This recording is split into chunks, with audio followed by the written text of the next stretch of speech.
Hello and welcome to legal knowledge with advocate Noor Yakub Sheikh. तो आज का टॉपिक जो हमारा है वो है कोऑपरेटिव हाउसिंग सोसाइटी और उसमें होने वाले फ्रॉड।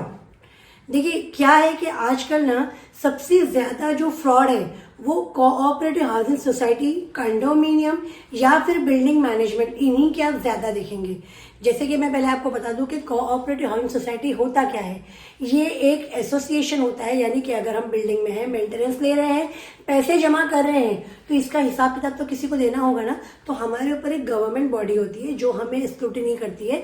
जो भी हमारे मिस एप्रोप्रिएशन है या हमारा रजिस्ट्रेशन फाइलिंग नहीं है, ऑडिट करना है, ब्ला ब्ला ब्ला, ये सारे कामों के लिए हमें सेक्शंस दिए होते हैं। और उन्हीं सेक्शंस के अकॉर्डिंग आप यानी कि committee member as well as residents दोनों के पास में बहुत सारे लीगल राइट्स होते हैं अपनी अपनी बातें रखने के लिए।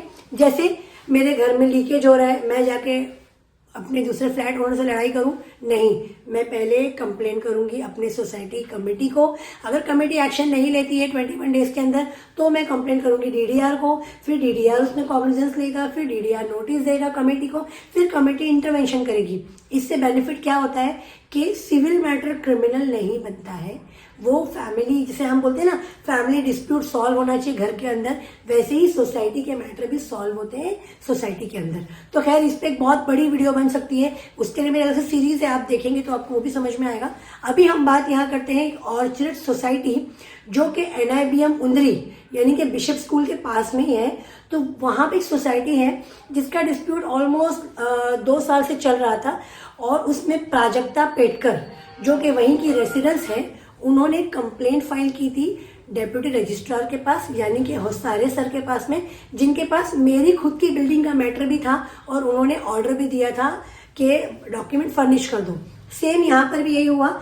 उन लोगों ने मैनेजिंग कमेटी बनाई, इन्वेस्टिगेशन कमेटी बनाई, उसके बाद में वो मैटर DDR में गया। पहले कई बार कमेटी को RTI फाइल किया गया, RTI के रिप्लाई नहीं आते थे। हम दोनों पार्टी की तरफ से बात करेंगे। कमेटी की पार्ट का बोलना था कि हम उनको प्रॉपर RTI के रिप्लाई देते हैं, लेकिन वो लोग सिर्फ उसमें ना ये करते कि हमें ये नहीं मिला, ये नहीं मिला, ये नहीं मिला, और बस बातों को खींचा जा रहा। दोनों पार्टी सामने बैठकर बात नहीं कर रही थी। एक पार्टी का बोलना था कि तुमने फ्रॉड किया है, दूसरी पार्टी का बोलना था कि तुमने तुम्हारे टर्म में फ्रॉड किया है। और इसी के चलते इन लोगों के बीच में आपस में क्रिमिनल केसेस भी हुए और सिविल डिस्प्यूट्स भी हुए। अब हम आते हैं कोऑपरेटिव की तरफ। जब DDR होसारे, जो मार्केट यार्ड यूनिट 4 में है, उन्होंने जब इसे ऑर्डर दिया कि आप लोग डॉक्यूमेंट फर्निश कर दो और जो कुछ भी आप लोगों ने मतलब मिस एप्रोप्रिएशन किया है या फंड का मिसयूज किया है उन सबको आप बता दो, तो वो लोग बताने के लिए रेडी नहीं थे। और फिर कमेटी गई यहाँ से उठकर रिवीजन डालने, अपील डालने हायर अथॉरिटी के पास, यानी कोऑपरेटिव हाउसिंग सोसाइटी कोर्ट में।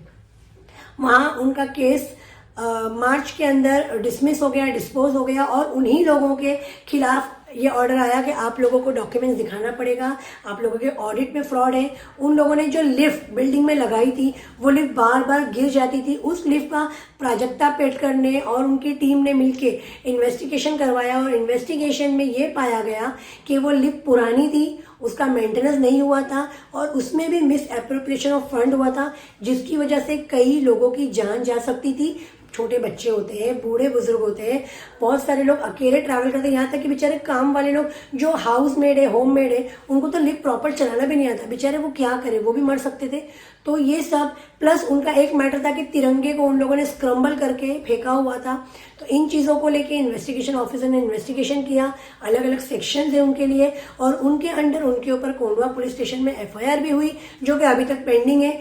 कुछ की चार्जशीट चली गई है, कुछ की चार्जशीट बाकी है।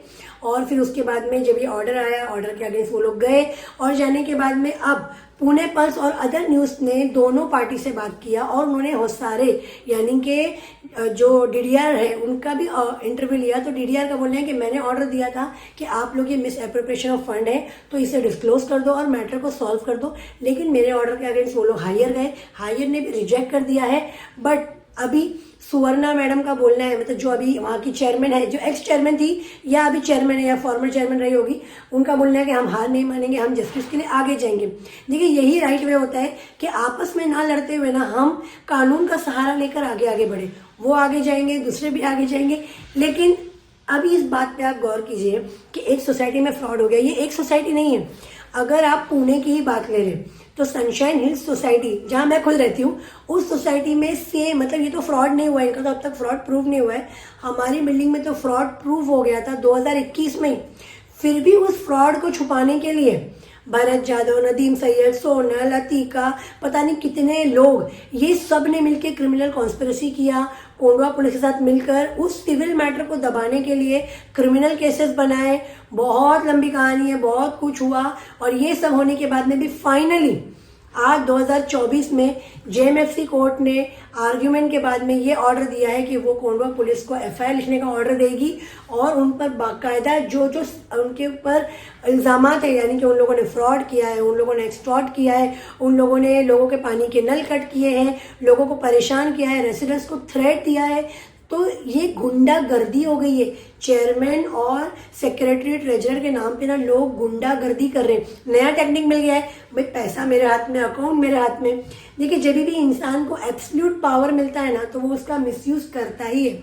इसीलिए कोऑपरेटिव हम सोसाइटी करवाना जरूरी है। उससे क्या होता है, एब्सोल्यूट पावर नहीं होता है, आपके पावर के ऊपर कोई और नज़र रख रहा है और आप जवाब नहीं दे रहे हो तो हमें कहीं और जाने के लिए जवाब मिलता है।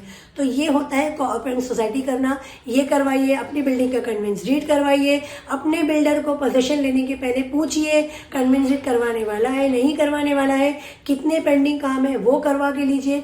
और अगर आपकी भी सोसाइटी में, आप देखेंगे ना पुणे के अंदर स्पेशली कुंदरी, पिसोली, एनआईबीएम, कोंडवा, खैर कोंडवा में तो बहुत कम हुआ है, वहाँ तो ज़्यादा गुंटे वाली ज़मीन है, बट अगर आप देखेंगे ना तो जहाँ भी बिल्डर्स ने बिल्डिंग बनाया है वो लोग कोऑपरेटिव करते ही नहीं है। और अगर कोऑपरेटिव करते भी हैं तो वो लोग प्रॉपरली कन्वेंस डीड करके देते नहीं है, उन जगह पे उनका राइट्स रहता है। तो इन चीज़ों के चलते जो फ्रॉड करने में एक्सपर्ट है वो फ्रॉड कर जाते हैं। हर कोई तो लीगल बैटल जानता नहीं है, हर कोई इन चीज़ों में पढ़ना नहीं चाहता है। लोगों को बस मैं 3,000 4,000 मेंटेनेंस दूँ, अपनी जान छुड़ाऊँ, खाने वाला खाते रहे। इसमें क्या होता है, आपके 3,000 जा रहे हैं बट वो लोग तो मिलियंस बिलियंस में खा रहे हैं और उनका मोरल बूस्ट हो रहा है। जो हमारी बिल्डिंग के लिए जो हमको सेविंग करना चाहिए, कल को कोई नेचुरल डिजास्टर आ गया, कोई क्लाइमेटीज आ गई, कुछ आ गया, तो हमारे पास कुछ तो फंड होना चाहिए, वो सब बचता नहीं है। तो ये प्रॉब्लम है कोऑपरेटिव नहीं करने का और कोऑपरेटिव करने के बेनिफिट है।